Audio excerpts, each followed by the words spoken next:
So it's no denying, summer camp slashers, they're kind of my thing. In a lot of ways, they were my first love of the horror genre. They birthed my love for everything that is horror and took me on this wild ride that I've been on. And Fear Street, Part 2, 1978, she's that bitch. Fear Street, Part 2, 1978. Now, in Part 2 of Netflix's sort of slasher trilogy that's been coming out every Friday in the month of July, well, Part 2's here, and in this one, we follow a group of shady side campers who are trying to have a fun time in 1978 at Nightwing Camp, and unfortunately, things turn deadly when a serial killer comes out and kills them off one by one. This movie, y'all, was like experiencing the veil getting lifted and seeing what horror heaven was going to look like. I could not have loved this movie more than I already did. I had so much fun with this movie, y'all.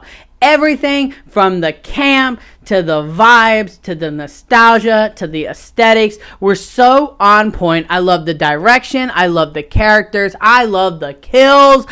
Everything about this movie was just so much damn fun, and everything that I feel like horror fans need in terms of just pure horror popcorn entertainment. What I love about this movie is so much of the characters felt genuine and authentic that while sure we have our main character, they all felt main characters. They all felt like a main character in their own story and their own fight for survival. And I loved the sister dynamics.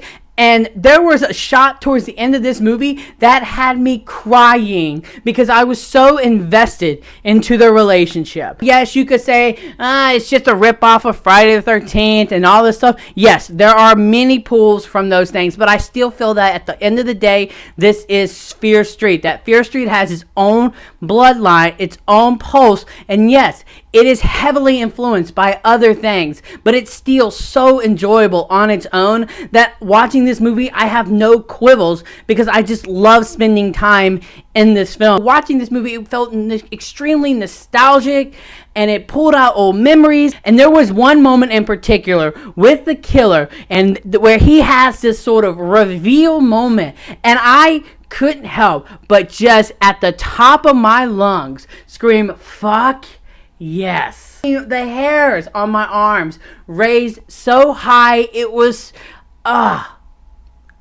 cinematic bliss. Overall, as a massive fan of summer camp slashers, just slasher movies in general, this movie couldn't have been more tailor-made for me. I cannot wait to watch this 1,000 times. I could not break the grin on my face. As the score goes, I'm going to give Fear Street Part 2, 1978, a 5 out of 5. So let me know in the comment section below, are you a fan of these Fear Street films? Are you liking the nostalgic trip, or you think it's overbearing? Let's talk about it in the comment section below. And until next time, I'm the Slash Movier, and you guys have just been slashed.